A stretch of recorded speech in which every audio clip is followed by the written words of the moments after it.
Fala, como que vocês estão? Todos bem? Chegando aí para mais um ano. Mas antes de a gente começar com a mensagem que Deus tem preparado primeiro no meu coração, que eu quero compartilhar com vocês, eu quero mostrar um pouquinho do que a gente tem realizado, da obra, né, que a gente tem realizado, encerrando 2022 e entrando em 2023, quanto que a nossa reforma ela avançou, eu quero compartilhar. Então acompanha aí as cenas aí dessa obra aí. Vamos lá!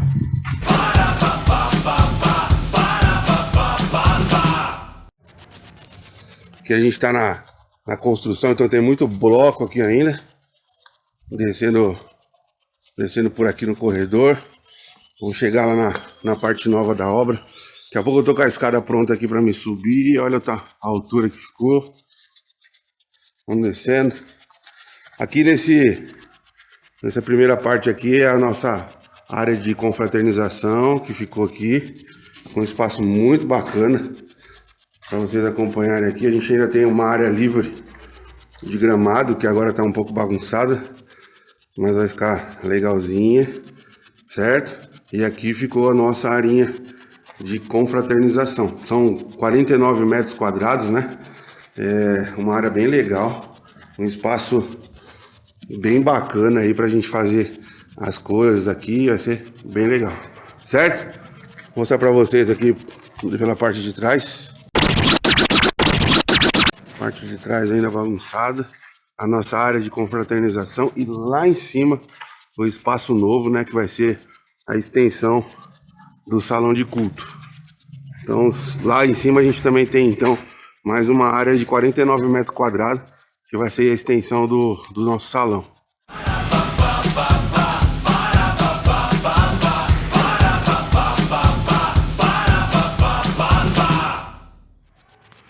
Subir aqui a escadinha.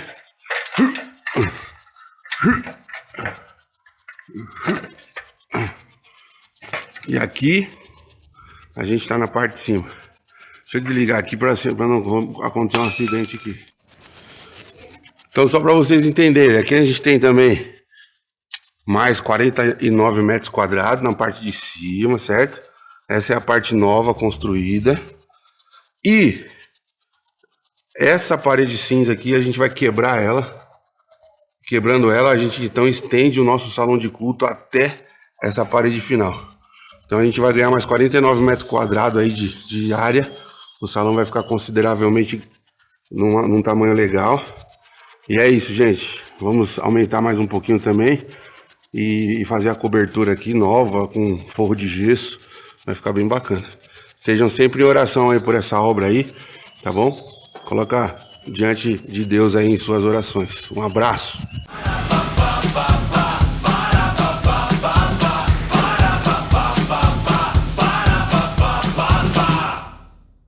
Bom dia, família BCA, nossos queridos alunos, pais de alunos também do projeto Na Missão Jiu-Jitsu, nossos amigos e colegas que estão acompanhando essa mensagem no primeiro dia do ano de 2023. Então é com muita satisfação, muito privilégio que eu estou aqui nessa manhã para compartilhar um pouquinho que Deus tem colocado no meu coração, que eu acredito que é um direcionamento para 2023, para a igreja, para a minha vida e também para a sua vida.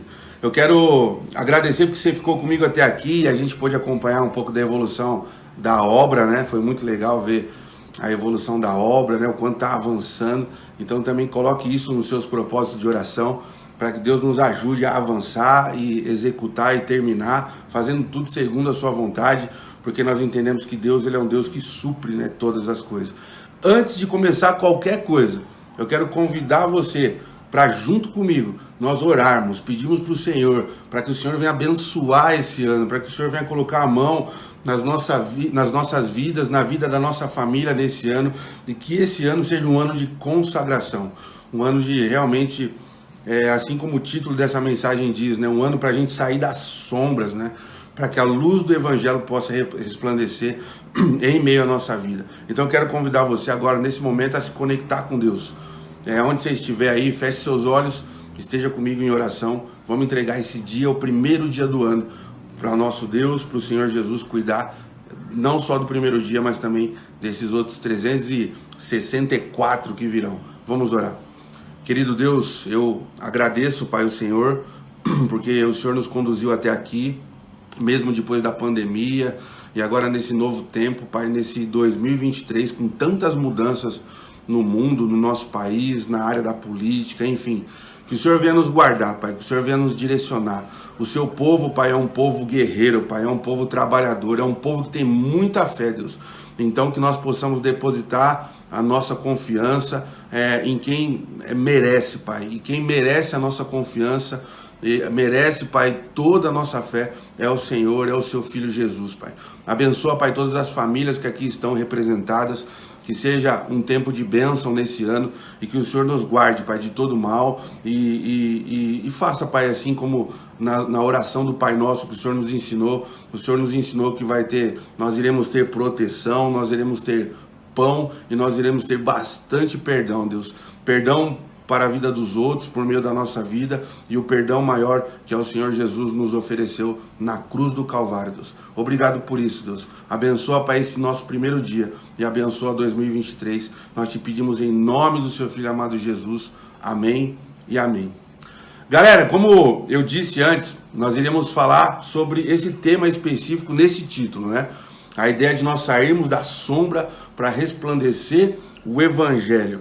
A boa notícia de Jesus, vivermos isso de uma forma intencional, de uma forma estratégica, durante todo esse ano de 2023. Eu acho que chegou a hora de a gente realmente vestir a camisa para aquele que a gente veio. Se nós somos realmente de Cristo, se nós somos uma igreja ou pessoas que entregaram sua vida para Jesus, nós precisamos sair muitas vezes do anonimato, da sombra, para resplandecer quem nós verdadeiramente somos, a nossa verdadeira identidade. E eu quero trazer uma história que aconteceu no Natal, que me marcou muito, do quanto a gente pode perder as oportunidades da nossa vida, as oportunidades que acontecem no dia a dia, e eu quero contar essa historinha para você. Nesse final de ano nós fomos para a praia, nós costumamos, né, juntar uma graninha durante o ano, fazer um esforço, né, e ir numa casa de locação. A gente gosta de ir muito no Guarujá. Dessa vez não foi diferente, nós fomos viajar no Natal, e aí eu e a Flavinha, a gente tem uma intencionalidade no Natal. Por quê? É uma data muito marcante, é uma data dos cristãos de verdade, é uma data ao qual é o nascimento de Jesus, bem que a sociedade quer encobrir isso com o Papai Noel, não sei como que isso tomou uma força tão grande, mas o Natal é o nascimento de Jesus. Então, nós como cristãos precisamos nos posicionar diante disso. E aí, aconteceu algo muito inusitado. Eu e a Flavinha antes, né, da ceia de Natal, nós nos preparamos, entramos no quarto, entramos em oração, pedimos para que o Senhor nos usasse, né, naquele momento, diante da família que estava reunida, né, para que nós pudéssemos falar um pouquinho da verdadeira mensagem do Natal. Fizemos isso em oração, e aí estava acontecendo tudo lá, né, as mulheres cozinhando, fazendo aquele peru, aquela comida de Natal, enfim. E aí chegou um momento, né, que nós perdemos o time. E olha só como é fácil perder o time. Chegou um momento que a gente perdeu o time, e aí já tava as pessoas se servindo, colocando a comida na mesa, começando a comer. E aí eu olhei para a Flavinha, escrevi até uma mensagem no celular, falei, nossa, tô muito triste, né, nós perdemos a oportunidade. Foi aí que surgiu a minha sogra. E a minha sogra, então, com muita ousadia e coragem, Dona Magda é o nome dela, muita ousadia e coragem, ela falou, gente, vamos fazer, antes de a gente comer, vamos fazer uma oração. Olha que ousadia. E aí todo mundo parou, olhou, né, e falou, vamos orar. E aí naquele momento, naquela oração, ela agradeceu a Deus por aquele momento especial em família, e ela introduziu na sua oração os elementos do Natal. Então, querido Deus, obrigado porque o Senhor veio na forma de um menino para morrer na cruz por nós. E então ali ela foi trazendo os elementos, né, numa oração da mensagem de Natal. E aí eu admirei, eu falei assim, nossa, como minha sogra é uma mulher de Deus, né? Aquilo que iria passar batido, né? E olha só, um pastor à mesa, uma líder de louvor à mesa, né? Aquilo que ia passar batido, a minha sogra foi lá, se posicionou, né, com ousadia e compartilhou essa mensagem do Natal na oração. Então, o porquê que isso me chamou a atenção? Porque nós podemos ser cristãos, conhecer a palavra, o verdadeiro sentido das coisas, mas às vezes por medo, a gente se omite. A gente vive à margem, a gente vive nas sombras e nós precisamos nos posicionar. Gente, eu tenho pensado muito isso. E aí esse texto de Jeremias que a gente vai ler a seguir vai falar do chamado de Jeremias e também do medo que nos dá muitas vezes de compartilhar das coisas de Deus. Mas eu fiquei pensando, num grupo de pessoas, seja na empresa, na família ou em qualquer lugar que eu esteja, eu prefiro passar por alguém inconveniente para alguns do que por alguém temeroso, né? Covarde e que um dia vai ser cobrado por Deus. Deus ele pode chegar para mim e falar assim: servo infiel, eu te comissionei coisas para fazer nessa terra, mediante o conhecimento que eu te dei, o perdão que eu te dei, e você simplesmente enterrou os seus talentos e dons e não compartilhou daquilo que eu ofereci para você de graça, que era para você oferecer para os outros. Então, entre ser inconveniente para alguns, porque a maioria vai aceitar e gosta de ouvir, eu prefiro ser inconveniente do que um covarde com as coisas de Deus. Essa vai ser a minha posição para 2023. E essa é a posição que eu quero convidar você também a ter. Olha só quantos momentos nós perdemos na nossa trajetória nos 365 dias do ano. Nossa família que a gente não compartilha, as pessoas que estão do nosso lado, as mulheres com seus maridos, os maridos com as suas esposas, o pessoal do trabalho talvez nem saiba que você é um filho de Deus, remido pelo sangue de Jesus, perdoado naquela cruz. Então, será que não é a hora da igreja de Jesus Cristo, de você como um cristão que recebeu esse perdão e esse amor, saia das sombras e passe a viver essa luz? A gente tem tanta coisa para oferecer e às vezes a gente fica com medo, acovardado, vivendo realmente nas sombras, e essa luz do evangelho, ela fica meio apagada. O Senhor Jesus mesmo, ele nos trouxe algumas advertências sobre isso. Lembra quando ele vai falar lá num dos textos do Sermão do Monte? Ele vai falar assim: como que uma candeia pode ficar escondida e a sua luz sem brilhar? Como que o sal, ele pode perder o sabor? E olha, quando o sal perde o sabor, ele fica insípido, né? E não presta para nada, nem para ser jogado no montouro. Estou aqui parafraseando um texto de Mateus, mas você entendeu muito bem. A gente não pode abafar a nossa luz, esconder a nossa luz. Nós somos a luz de Jesus nessa terra. Lembre-se, Deus nos chamou para ser a boca, as mãos e os pés dele nessa terra. Nós somos a boca, as mãos e os pés de Jesus aqui nessa terra. E aí, ele mesmo vai falar, Jesus mesmo vai falar: meu, Deus poderia levantar pedras para falar no meu nome, mas ele escolheu eu e ele escolheu você. Então, uma outra ilustração que eu lembrei agora, nesse momento, foi uma vez que um pastor falou que os cristãos, quando estão reunidos na igreja, são luz. E a luz, todas elas juntas, muitas vezes ela até ofusca, ela cega. Às vezes nós ficamos dentro daquele convívio congregacional de igreja, juntinhos, e esquecemos de viver o amor da porta para fora, o perdão da porta para fora. E aí muito crente junto se ofusca, e a gente esquece de viver a missão de Jesus. A palavra de hoje é uma palavra de encorajamento. A palavra de hoje, ela começa assim. Acompanhe comigo aí, se você quiser, na sua Bíblia, mas eu vou colocar aqui também na tela para facilitar essa mensagem nessa manhã. Se liga só, a palavra diz assim, ó: palavras de Jeremias, filhos de Uquias, um dos sacerdotes que estavam em Anatote, na terra de Benjamim. A palavra do Senhor veio a ele no 13º ano do reinado de Josias, filho de Amon, o rei de Judá. E veio também nos dias de Joaquim, filho de Josias, rei de Judá, até o fim do 11º ano do reinado de Zedequias, filho de Josias, rei de Judá. No 5º mês desse ano, os moradores de Jerusalém, eles foram levados ao exílio. Esse primeiro texto, ele traz a genealogia ali de Jeremias, de quem ele era filho, de que tribo ele fazia parte e qual era o ofício dos seus pais. E ele traz também a ideia de quais eram os reis ao qual Jeremias ele exerce o seu ministério debaixo de 3 reinados. Mas o que me chama a atenção, e eu quero compartilhar com você, é a sequência desse texto. Jeremias capítulo 1, versículo 4 e versículo 5 me marcou durante esses últimos dias. Eu tenho pensado muito sobre isso. E olha só o que a palavra diz. Acompanha aí na telinha. A palavra do Senhor veio a mim. Veio a quem? A Jeremias, dizendo: antes de formá-lo no ventre materno, eu já conhecia. E antes de você nascer, eu o consagrei e constituí profeta das nações. Que chamado de Jeremias. Olha o que Deus ele vem propor para esse homem, trazer na mente dele coisas importantes para aquilo que ele iria viver na sua vida.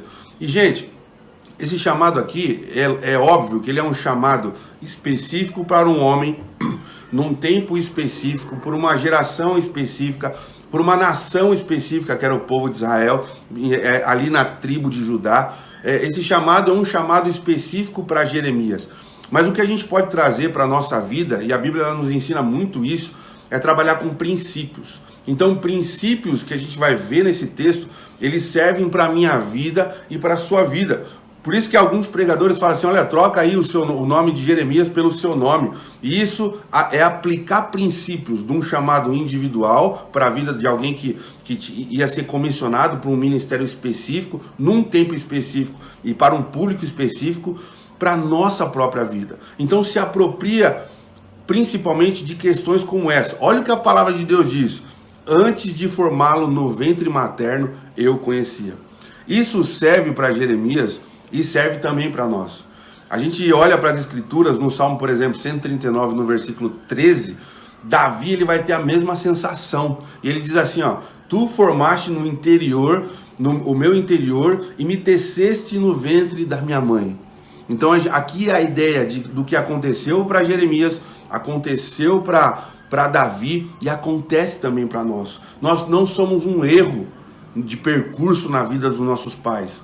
Nós fomos planejados por Deus. Olha que negócio poderoso. Deus, ele não errou, ele te criou. Ele criou de uma forma intencional. Ele cuidou de você no ventre da sua mãe. Ele te trouxe à luz. E ele te trouxe à luz por uma missão. A missão de Jeremias era essa. Ele iria ser profeta das nações. E nós temos, depois que nós tomamos uma posição para Cristo, nós olhamos para o nosso interior, para o nosso pecado, entregamos a nossa vida para Jesus, nós passamos também a ser consagrados, assim como Jeremias foi. Olha só, antes de você nascer, eu o consagrei. Deus, de certa forma, também ele nos elege nisso. Ele nos consagra e ele nos move para um projeto maior da sua obra. Então, se sinta hoje um consagrado de Deus. E consagrado, em termos do dicionário, é alguém separado para algo santo e específico. Eu e você fomos separados. Não esqueça disso, porque nós possamos muitas vezes andar por esse mundo, cuidando das coisas da nossa vida, da nossa cultura, do nosso trabalho, sucesso profissional, angariar riquezas, o próximo carro, a próxima casa, coisas desse tipo que nos causam prazer, porque nós vivemos num tempo do hedonismo, nós precisamos de prazer a qualquer custo, que a gente pode esquecer e viver à sombra, marginalizado do propósito de Deus para a nossa vida. Então aqui, antes de nós nascermos, Deus no ventre da nossa mãe nos preparou na eternidade. E olha só, gente, no Natal eu ouvi algo muito interessante sobre as estrelas. Lembra quando os magos eles recebem um anúncio de que Jesus ia nascer em Belém, né? E uma estrela iria direcionar aqueles magos até o local exato, o lugar exato. Lembra disso? Sabe o que acontece com as estrelas? Eu fui pesquisar isso, ó. A luz das estrelas distantes demora milhares de anos para chegar à Terra. Mas, ainda assim, qualquer astro que você enxerga a olho nu está perto demais para ter morrido. Então, para essa luz chegar da estrela, ela demora às vezes centenas e milhares de anos. E olha só, os astros mais brilhantes ficam a míseros 500 anos-luz da Terra. Ou seja, a sua luz passa 500 anos viajando antes de ser vista. Uau! Aí você me pergunta, o que isso tem a ver com essa estrela dos magos? Deus ele planejou que aquela estrela ela viesse a ser vista aos olhos humanos. Muito provavelmente ela foi criada por Deus há centenas de anos, certo? E Deus então cria aquela estrela que iria brilhar, ser vista depois mais ou menos de 500 anos. Aquela luz iria chegar na terra e iria guiar aqueles homens até Jesus. Não sei se você captou aquilo que eu quis dizer com isso. O que eu quis dizer com isso é que Deus tem um cuidado especial nas coisas, na nossa formação, na nossa consagração e na nossa vida. Assim como Ele cria uma estrela há 1000 anos, 5.000 anos atrás, para um dia essa luz chegar a brilhar e esses homens enxergarem e irem até o nascimento de Jesus, nós também fomos criados por Deus há muito tempo atrás e chegou o dia de a gente nascer, crescer, ter um encontro com Jesus e ser essas estrelas para que outras pessoas possam chegar até o menino de Belém e conhecer o Filho de Deus que veio nessa terra, morreu na cruz, para que eles também possam ter vida. E essa é a minha e a sua missão. Nós somos estrelas que estão brilhando e apontando para Jesus, ou estamos vivendo ofuscados, né? Nesse chamado. E olha, gente, o chamado de Deus assusta. Às vezes a gente tem medo de compartilhar com a nossa família, do que as pessoas vão dizer, pensar. Pensou você no seu trabalho, você chegando num momento difícil e conturbado da firma, parando todo mundo e dizendo assim: gente, eu tenho uma palavra de oração aqui, eu quero orar com vocês. Dá suas mãos aí, vamos orar por essa causa difícil que está acontecendo agora nesse meio. Já imaginou que ousadia e do quanto isso pode causar para nós um constrangimento, apesar de eu acreditar que às vezes a gente perde a oportunidade de besteira, de bobeira? Jeremias também passou por isso. E Deus, ele vem no primeiro versículo animá-lo, né, do chamado dele, nos versículos 4 e 5. Mas olha o que ele mesmo diz sobre o dia de ter nascido, no capítulo 20, versículos 14 a 18 do livro de Jeremias. Eu vou ler o versículo 18. Depois você pode ler o capítulo 20, versículos 14 a 18, numa forma mais expandida, para você entender o que eu estou falando. Jeremias diz no versículo 18: porque saí do ventre materno tão somente para ver trabalho e tristeza, e para que se consumam de vergonha os meus dias. Nesse texto ele pragueja até o seu próprio nascimento. Ele questiona o seu próprio nascimento, e aí quando ele faz isso, ele questiona a forma soberana que Deus tem de nos constituir, nos trazer para essa terra. Jeremias também teve medo. Jeremias também, ele duvidou. Jeremias também questionou o seu chamado, assim como você faz hoje e como eu também faço muitas vezes e faço quase todos os dias. Então, a gente acompanha a sequência desse texto e vai ver um pouquinho mais sobre a vida de Jeremias. Olha só, Jeremias capítulo 1, versículos 6 e 7, acompanhe na sua Bíblia, acompanhe aqui também na telinha. Então eu disse: ah, Senhor Deus, eis que não sei falar, porque não passo de uma criança. Mas o Senhor me disse: não diga não passo de uma criança, porque a todos a quem eu enviar, você irá, e tudo que eu lhe ordenar, você falará. Aleluia, hein? Glória a Deus. Olha só o questionamento levantado aqui por Jeremias. Jeremias diz: ah, Senhor Deus, eu não. Lembra de quem já falou isso nas histórias bíblicas? Eu lembro muito marcante para mim a negativa de Moisés ao chamado de Deus na sarça ardente. Ah, Deus, eu não sei falar. Jeremias, ele faz praticamente a mesma coisa. Ele diz: olha, eu não sei falar, eu não passo de uma criança. E aí, estudando um pouquinho, eu descobri que ele não era exatamente uma criança, mas ele era um jovem.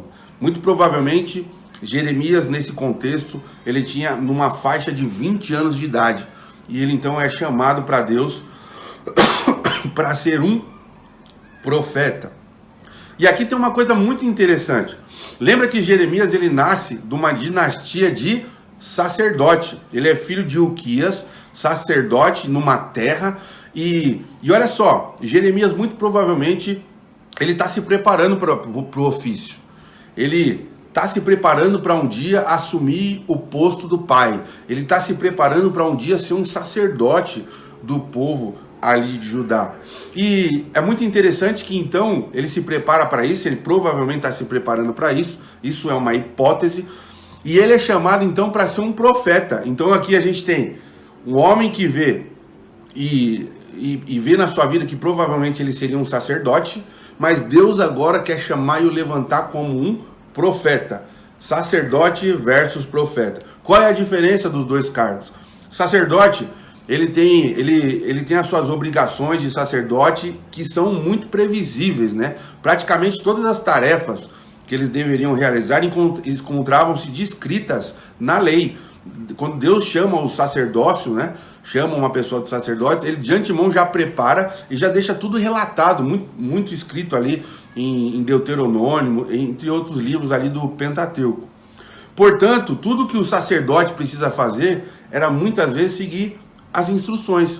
O sacerdote ele tinha que colocar para fora do arraial alguém que tinha lepra, ele que validava isso, assim como ele validava alguém que se curava, a pessoa tinha que chegar ao sacerdote. Lembra com os 10 leprosos? Eles foram aconselhados por Jesus, ó, vai até o sacerdote, se mostre a ele, porque o sacerdote ia testar o milagre e ele ia poder então voltar para o convívio social. Então, o sacerdote ele fazia o quê? Ele fazia os rituais, ele fazia os sacrifícios. Então era meio que o sacerdócio ele tinha suas instruções claras daquilo que era obrigatoriamente exercício de um homem chamado para o sacerdócio. Então, o profeta então era um ministério itinerante. Ele tinha que sair aonde Deus falasse para ele ir, ele tinha que ir, e a mensagem que ele ia comunicar era a mensagem que vinha do Senhor. E ele falava sempre assim, assim diz o Senhor. O trabalho do profeta, então, era um trabalho imprevisível, muito diferente do trabalho do sacerdote. E por isso, quando Jeremias ele é chamado, a cabeça dele então dá um boom. Ele fala, uau, fui chamado para o sacerdócio e eu sei fazer o que o meu pai fazia, porque eu vejo ele fazendo isso provavelmente durante 20 anos, e agora eu fui chamado para ser um itinerante, para ir onde Deus chamar, para falar muitas vezes, a maior dificuldade é para falar para um povo que muitas vezes não quer ouvir. Meus queridos, o tempo de Jeremias é um tempo difícil.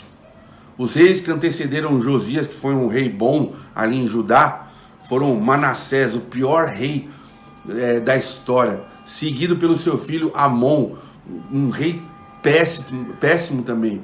Nos tempos de Judá daquela época se relata que existia um sacrifício dos filhos em favor de méritos para deuses. E olha só o contexto que esse homem nasce. Ele nasce debaixo do reinado de Manassés e do reinado de Amon.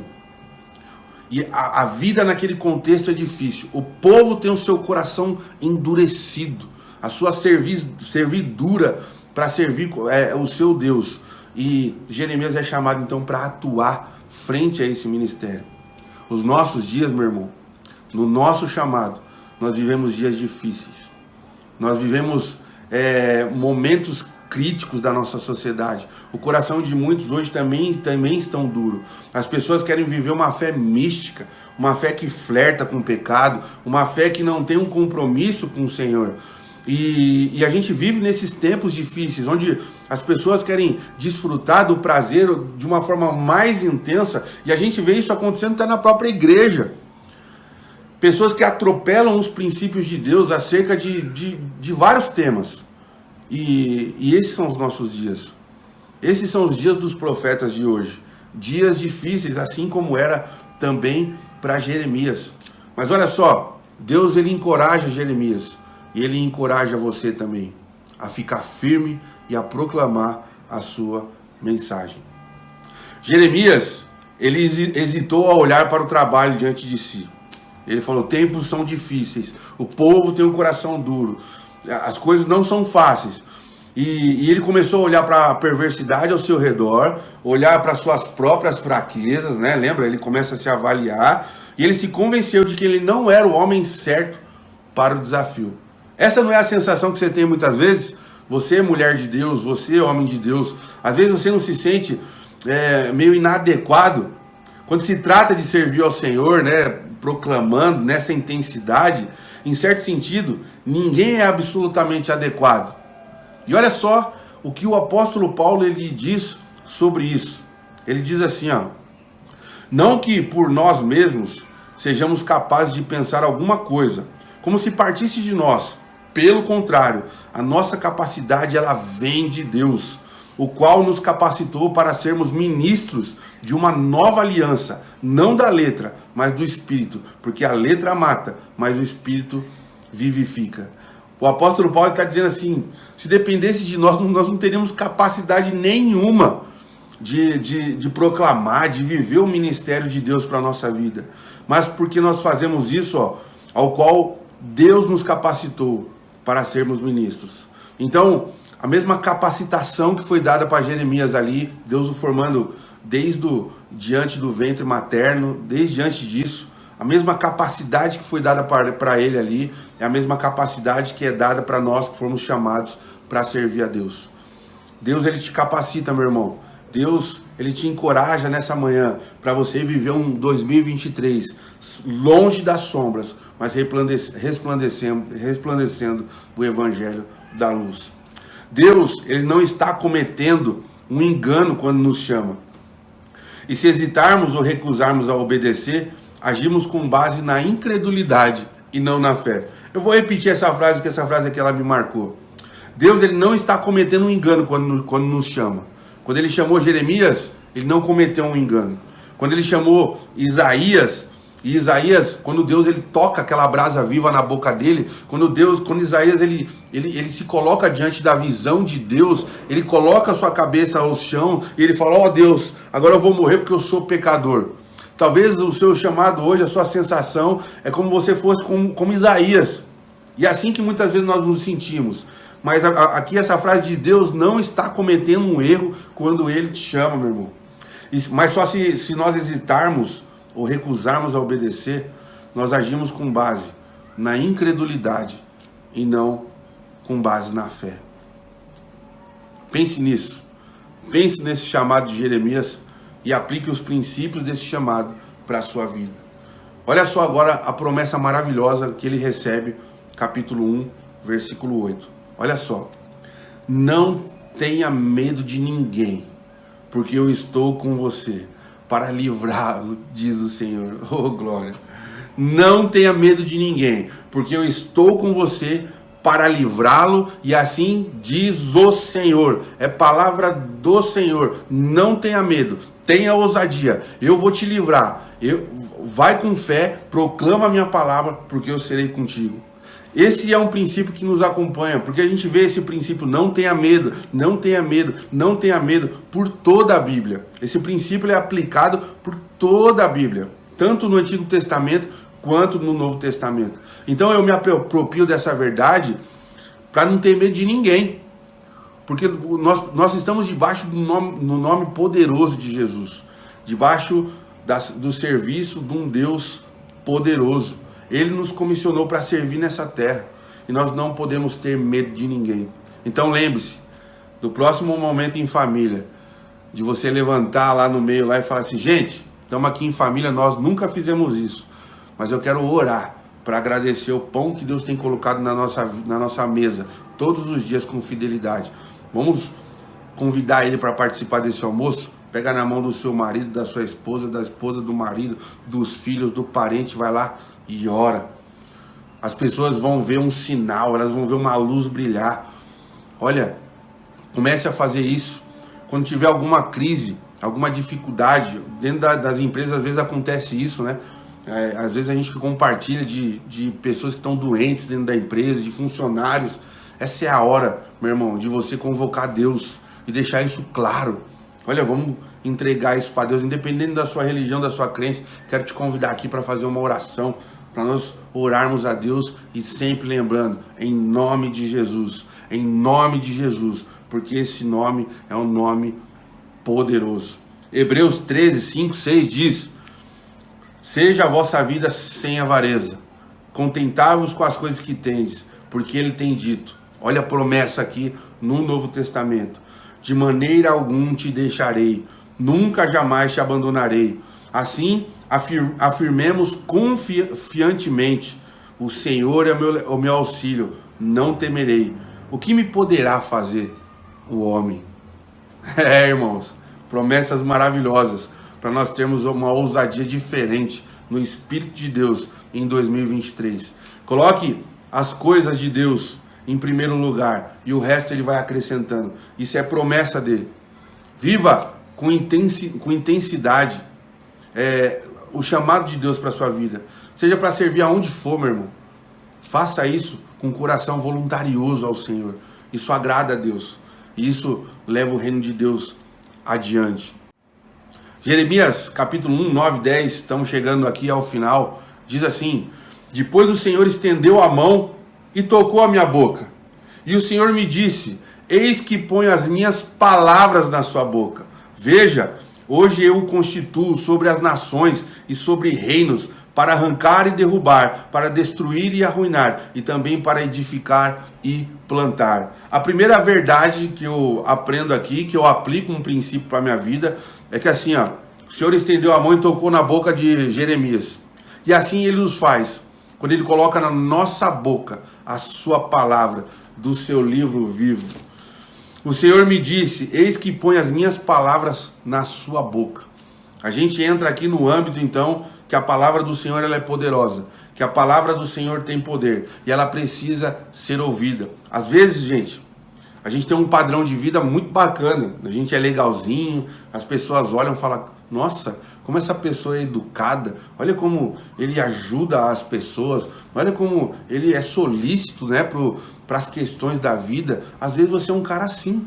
Você é uma mulher assim, uma mulher virtuosa. As pessoas olham tantas virtudes, mas meu amigo, meu irmão e minha irmã, meu querido e minha querida, meu amigo e minha amiga, se você for só exemplo e não levar com esse exemplo a palavra que transforma, meu irmão, você vai ser só mais um cara bacana, que depois da sua partida, 10, 20, 30 anos, ninguém mais vai lembrar de você. Mas se você, com o seu bom testemunho, com o seu testemunho exemplar, for acompanhado com a palavra que tem poder, meu amigo, nós vamos encontrar muita gente na eternidade, que um dia sentarão do nosso lado, cearão na mesa do Senhor, junto com o rei de toda a terra, pessoas que um dia ouviram da palavra que saiu da sua boca e foram direcionadas até o Redentor, até Jesus. Foi para isso que nós fomos chamados, meus queridos. E olha só, 2 Coríntios, capítulo 2, versículos 15 e 16, diz assim, porque nós somos para com Deus o bom perfume de Cristo. O bom perfume de Cristo. Mas olha o que ele diz sobre o bom perfume de Cristo. Tanto nos que são salvos, como nos que se perdem. Para com estes que se perdem, é cheiro de morte para a morte. Para com aqueles que aroma da vida para a vida. Quem, porém, é suficiente para essas coisas? Paulo ele questiona e fala: isso depende de mim. Eu sou aroma de morte para um e de vida para outro, mas quem é suficiente para isso? E aqui ele usa, naquela época, quando as batalhas eram vencidas, as pessoas eram levadas muitas vezes escravas, né? Ali em aquelas gaiolas, lembram desses filmes aí antigos? Eram levadas, né, algemadas, outros naquelas carroças meio enjauladas, e elas eram levadas até diante ali as autoridades, e sempre ia alguém ali com incenso. Você já percebe naqueles filmes que tem sempre alguém com incenso? Então naquele ambiente, aquele incenso muitas vezes era cheiro de vitória, para aqueles que venceram a guerra e estavam caminhando em triunfo. Só que aquele mesmo incenso também era cheiro de morte, para aqueles que eram capturados e muito provavelmente, ao chegar no ponto final daquela viagem, iriam ser decapitados ou levados à morte. Paulo ele olha para essa situação, porque era a situação do contexto ao qual ele vivia, e ele dizia a mesma coisa do evangelho, da palavra de poder que nós temos, transformadora. Ele está dizendo: olha, essa palavra, essa missão que nós temos, para alguns vai ser perfume de Cristo, mas para alguns é cheiro de morte, para alguns é cheiro de vida. Mas o que nós não podemos ser deixar de ser perfume. Nós precisamos ser esse perfume. E esse chamado de Jeremias, ele nos dá um start em 2023 para vivermos, sairmos da sombra e resplandecer esse evangelho da luz. Vamos fazer isso? Vamos consagrar nesse momento em oração esse ano E vamos pedir para que o Espírito Santo de Deus use cada um de nós, aonde nós estivermos, para sermos um perfume de vida para muita gente. Vamos orar. Querido Deus, obrigado, Pai, por essa mensagem, por esse tempo, pela bênção de servir com esses irmãos e pelos queridos que nos acompanham também pelo YouTube, pelas mães, pelos pais do projeto Na Missão Jiu-Jitsu, pelos alunos que agora vão estar vendo essa mensagem. Glória a Deus pela vida de todos vocês. Glória a Deus pela vida deles, meus pais. Que o Senhor continue nos iluminando nesse ano, nos dando ousadia no seu espírito, para nós sermos corajosos, Deus, para viver a missão que o Senhor nos comissionou. Eu agradeço por cada família, Deus, que muito provavelmente nesse momento está sentada à mesa com as suas famílias, compartilhando de um alimento. O Senhor tem sido fiel com a nossa comunidade, não tem deixado faltar na mesa de ninguém, muito pelo contrário, tem nos dado em abundância, e que nós possamos também oferecer a nossa vida em abundância ao seu altar. Receba, Deus, a nossa vida. Tira, Pai, tudo que não provém de Ti, nos ajude a nos afastar dos nossos pecados e nos leva para a Tua santidade que nos transforma. Nós agradecemos e agradecemos em nome do Seu Filho amado Jesus. Amém e amém. Um feliz ano novo, meu querido. Que seja um tempo de muita paz, alegria, de muita saúde para todos nós. Deus abençoe cada um de vocês. Beijão a todos.